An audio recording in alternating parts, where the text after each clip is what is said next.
When I first moved here, there was a dock in the pond. My kids had a blast to go fishing and catching frogs and turtles, and I'd like to see all that come back so that the pond be enjoyed instead of, stayed away from.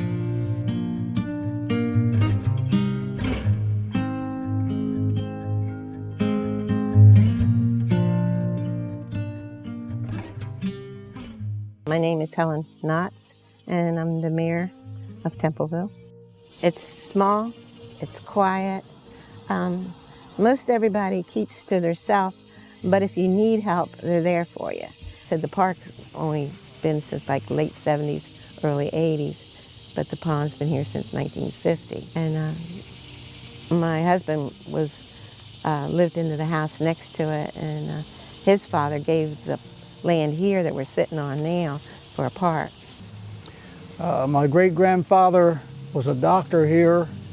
My grandfather was a storekeeper. My father was a storekeeper. And I was at one time a storekeeper. So we've been here probably since the 1820s or 30s. I watched them dig the pond.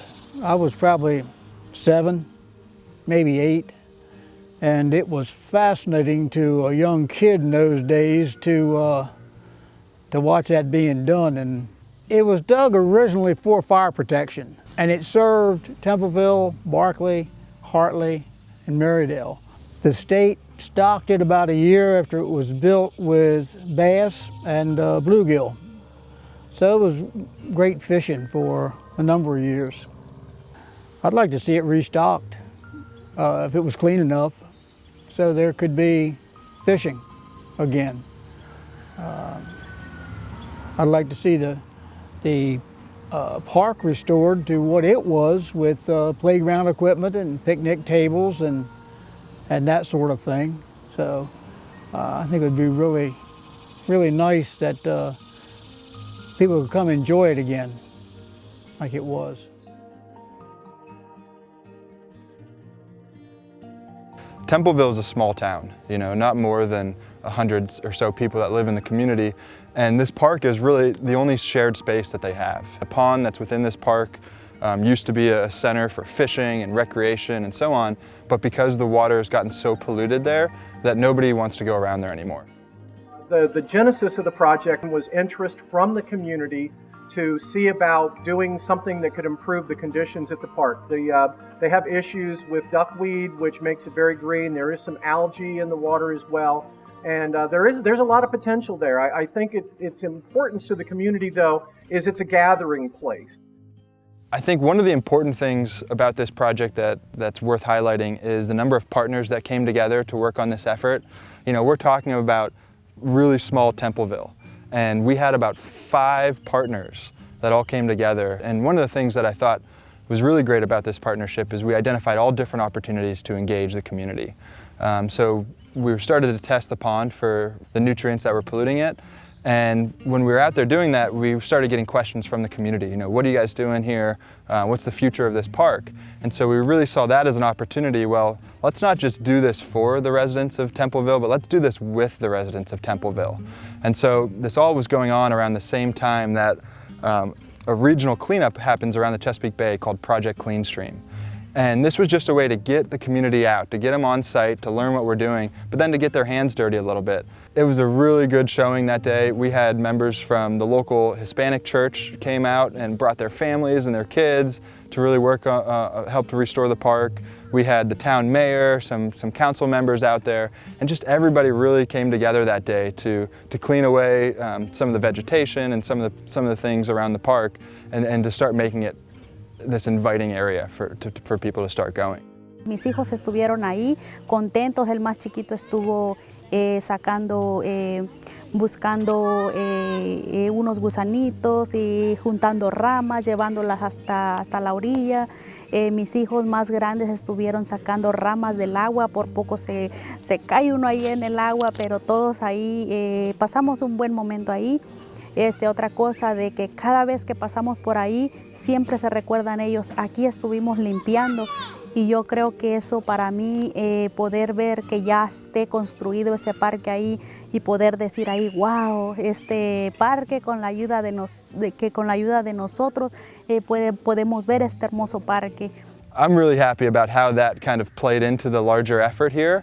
And I'd suggest to anybody who's doing this type of work, look for ways to engage the community early on and often, and then you'll get that support that you need from them as the project progresses. This restoration project was great because it was really driven by the science. What I mean by that is when we were brought to the table to discuss the pollution in the pond, we really wanted to identify what is the source of pollution. And so we knew we had farms nearby, we have residential properties nearby that were on septic systems, and so trying to figure out what could be the leading source. So we actually partnered with a researcher from the Chesapeake Biological Lab who was conducting studies on sucralose. And so you can use sucralose as an indicator of if there's human waste getting into a waterway. It's artificial sweetener, and our body doesn't break it down, and wastewater treatment plants and septic systems don't treat it either. We did some tests around the pond. We wanted to identify if we could find a source coming into the pond directly, or if certain areas of the pond had higher concentrations of sucralose than others. And the results came back positive for sucralose all around, so that told us that we are working with a human-based bacteria pollution, so getting into the pond. But the problem is septic systems, like all other types of land uses, can impact water quality. And in this particular case, they release nitrogen into the groundwater. And the pond in Templeville is predominantly groundwater fed. That's why you have a static water level throughout different times of the year. And that nitrogen slowly works its way into the pond and will cause algae blooms and cause it to go into this eutrophic state where the light impairment can't reach the bottom and support beneficial native plants. Shore Rivers, specifically Matt Pluta, they were able to get a grant to install a denitrification barrier, which is an underground trench that uses native soil and then is backfilled with a mix of wood shavings or wood chips from a local source, and that provides a carbon source so that denitrification can occur. And it's set at a level where it's going to intercept the groundwater that's moving through that has excess nitrogen in it, and this allows for the processing of that nitrogen so there's less that would ultimately reach the pond. The denitrification barrier that we put in, it's a subsurface practice. So there's nothing really visual for the community members to see, but I think what's going to be important is when that pond really starts to clear up and people start to enjoy it and be able to recreate around it again. And I think that's really how it's going to help the community, is it's an effort to revitalize this whole public space area for the town to use. And so while our priority is clean water and putting in these practices, we also want to think about how the community uses these areas and what their needs are. And so we're really hopeful that once we start cleaning up the pond, that we'll gain some more stewardship from the community members up there to maintain the pond and the park beyond the life of this project and into the future for their own benefit and for the benefit of local water quality. Bueno, yo creo que es muy importante el poder colaborar y contribuir siempre y cuando que sea para el bienestar de nuestra sociedad, no solamente en cualquier área que se nos necesite. Yo creo que es importante el poder servir y estoy muy feliz por el proyecto que han iniciado en este estado y esperamos que muy pronto se vea ya completada esta misión y cuando se requiera, en lo que se requiera para finalizar esto, estaremos ahí con todo gusto para poder hacerlo.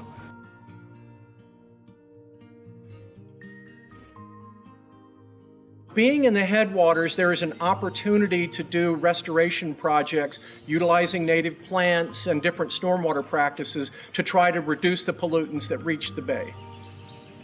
When we talk about working in the headwaters and why it's so important, let's take a look at the chop tank, for example, and see how the work in the headwaters really connects to everything that goes down, flows down river and into the bay. So Templeville is really at the furthest upriver point of the chop tank that you can get to. And if you can imagine, if you're a bird looking down at Templeville, you're going to see a really small cluster of houses and then a lot of ditches.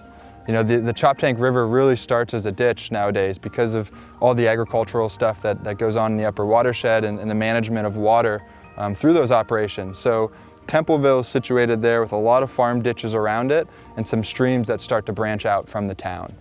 And then as you continue to move further down the river, you start to get into some more open water, and the river really widens up. But that's where the river really becomes wide, is once you get down here to the town of Cambridge, where we're at here today. And you can see here the bridge stretches about 2 miles across the river.